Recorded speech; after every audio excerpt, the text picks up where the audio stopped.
السلام علیکم ورحمۃ اللہ وبرکاتہ۔ نحمدہ ونصلی ونسلم علی رسولہ الکریم، اما بعد۔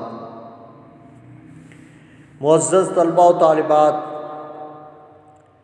آج کے سبق میں ہم انشاءاللہ قصر نماز کے حوالے سے کچھ مسائل پڑھیں گے۔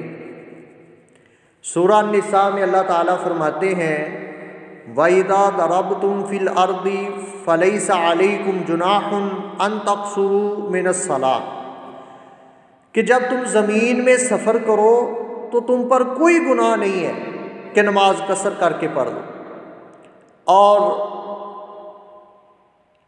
ایک حدیث میں نبی صلی اللہ علیہ وسلم فرماتے ہیں کہ نماز قصر اللہ کی طرف سے تم پر صدقہ ہے، پس اس صدقے کو قبول کرو۔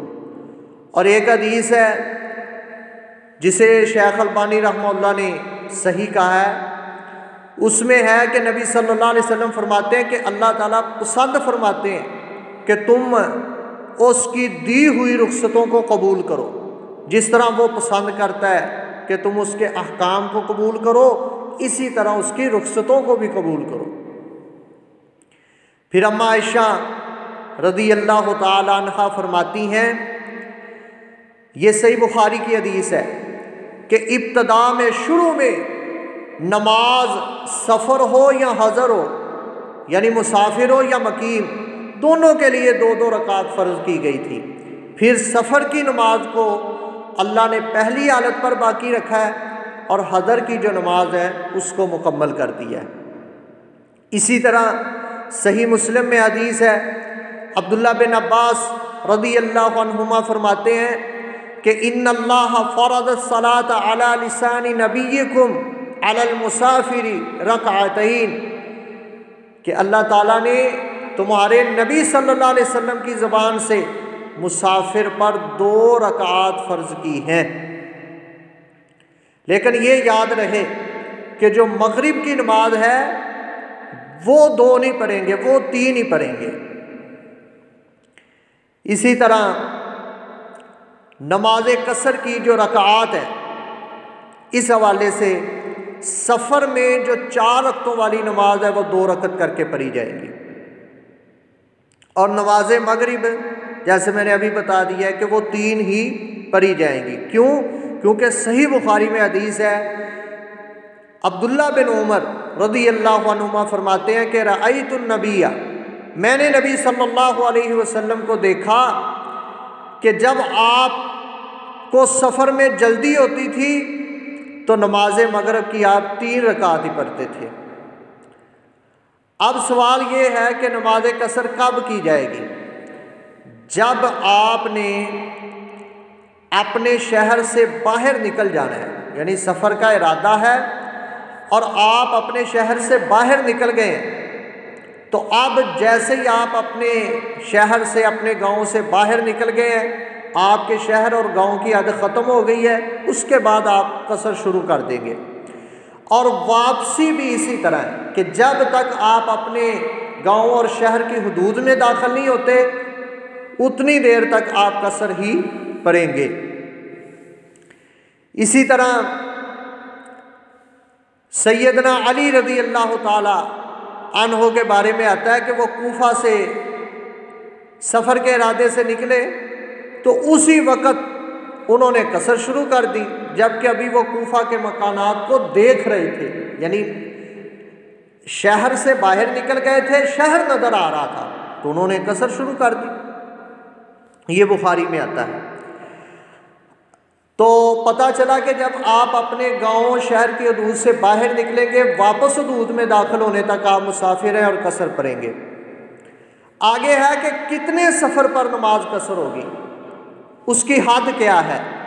تو صحیح مسلم میں حدیث ہے، انس رضی اللہ عنہ بیان کرتے ہیں کہ نبی صلی اللہ علیہ وسلم 3 میل یا 3 فرسخ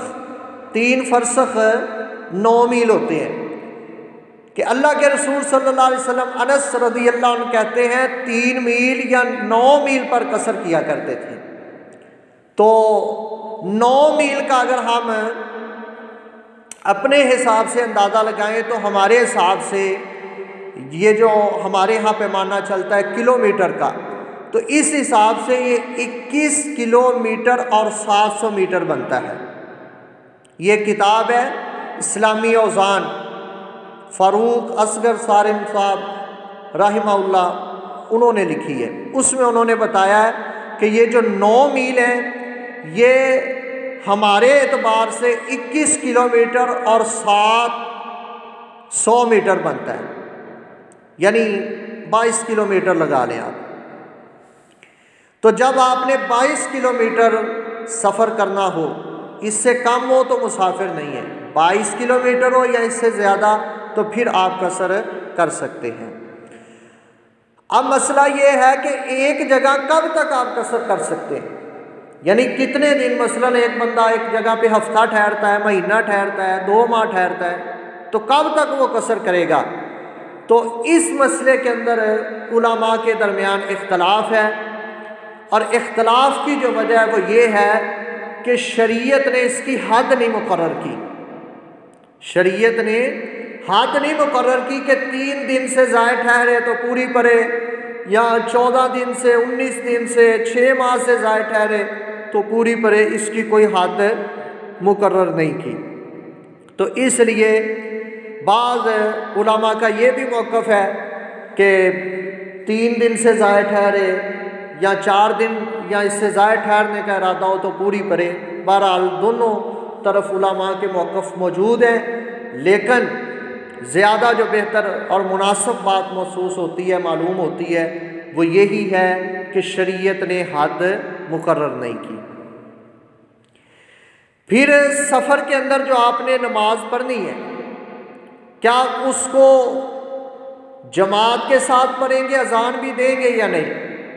تو نبی صلی اللہ علیہ وسلم نے، صحیح بخاری میں حدیث ہے کہ سفر پر جانے والے 2 بندوں کو آپ نے فرمایا کہ جب تم سفر پر نکلو تو راستے میں اذان بھی کہنا، پھر اقامت کہنا، اور پھر تم دونوں میں سے جو بڑا ہے نا وہ جماعت بھی کروائے۔ تو پتہ چلا کہ سفر کی حالت میں آپ اذان بھی دے سکتے ہیں، اقامت کہہ کے جماعت بھی کروا سکتے ہیں۔ پھر سوال ہے کہ کیا مسافر مقیم لوگوں کو امامت کروا سکتا ہے؟ یعنی لوگ اپنے گھر میں، جو اپنے گاؤں میں جو مسجد ہے ان کے گھروں کے پاس اس میں ہے، اور نماز پڑھانے والا کہیں باہر سے آ گیا، مہمان آ گیا، تو کیا وہ جماعت کروا سکتا ہے؟ تو نبی صلی اللہ علیہ وسلم نے فرمایا، یہ ابو داود کی روایت ہے، صحیح مسلم میں بھی آتی ہے کہ من زار قوما فلا یؤمہم ولیؤمہم رجل منہم۔ آپ فرماتے ہیں جو شخص مہمان بن کر جائے تو وہاں پر امامت نہ کروائے، بلکہ ان کا آدمی انہیں جماعت پڑھا دے، جماعت کروا دے۔ اور مسلم کی ہی ایک حدیث ہے، اس میں ہے کہ کسی آدمی کے گھر میں امامت نہ کروائی جائے، نہ اس کی حکومت کی جگہ میں اور نہ اس کی مسند خاص پر بیٹھا جائے، بلکہ اس کی اجازت سے۔ ہاں، اگر باہر سے امام صاحب کوئی بڑے قاری صاحب آ گئے ہیں، مہمان ہیں، اور مقامی امام ان کو اجازت دیتا ہے، ان کو کہتا ہے کہ آپ نماز پڑھائیں، تو وہ نماز پڑھا سکتے ہیں۔ اور ثابت یہ ہوا کہ مسافر کے پیچھے مقیم لوگوں کی نماز ہو جائے گی۔ تو طریقہ اس کا یہ ہوگا کہ مسافر امام اپنی قصر ہی پڑھے گا، وہ 2 رکعتیں پڑھ کے سلام پھیر دے گا، اور پیچھے جو مقتدی ہیں جن کی 2 رکعتیں رہ گئی ہیں ظہر، عصر اور عشاء کی نماز میں، تو وہ بعد میں اپنی 2 رکعتیں پوری کر دیں گے۔ اور یہ بھی طریقہ سیدنا عمر رضی اللہ تعالی عنہ سے موجود ہے۔ اسی طرح امام مقیم ہے اور پیچھے نماز پڑھنے والا مسافر ہے، تو اب کیا کریں گے؟ بھائی جب امام مقیم ہو اور نماز پیچھے پڑھنے والا مسافر ہے تو وہ امام کی اقتدا کرے گا، یعنی پوری نماز پڑھے گا۔ پھر سفر کے اندر 2 نمازیں جمع بھی ہو سکتی ہیں، مغرب اور عشاء، ظہر اور عصر، اس میں یہ بھی اللہ تعالیٰ نے مسافروں کو سہولت دی ہے۔ اسی طرح سفر میں سنتیں پڑھنا، تو سفر میں صرف فرض ہی ادا کیے جائیں گے، سنتیں معاف ہیں، کیونکہ صحیح بخاری میں حدیث ہے، عبداللہ بن عمر رضی اللہ عنہ فرماتے ہیں کہ میں نے اللہ کے رسول کو دیکھا صلی اللہ علیہ وسلم، یا کہتے میں آپ کے ساتھ رہا ہوں لیکن کبھی بھی آپ کو میں نے سنتیں پڑھتے نہیں دیکھا سفر میں۔ اور مسلم کی ایک حدیث میں ہے کہ عبداللہ بن عمر رضی اللہ عنہما کو ان کے بھتیجے حفص نے پوچھا، کہا کہ آپ سفر میں سنتیں بھی پڑھ لیا کریں تو کیا حرج ہے؟ تو عبداللہ رضی اللہ عنہ جواب دیتے ہیں، اگر میں نے سفر میں سنتیں پڑھنا ہوتی تو میں فرض ہی پورے پڑھ لیتا پھر۔ تو جب فرض اللہ نے آدھے کر دیے تو سنتوں کو تو آٹومیٹک پھر جو ہے نا وہ معافی ہو گئی۔ تو لیکن یہ یاد رہے کہ فجر کی سنتیں اللہ کے رسول صلی اللہ علیہ وسلم سفر میں بھی نہیں چھوڑتے تھے، سفر میں بھی نبی صلی اللہ علیہ وسلم سنتیں پڑھتے تھے۔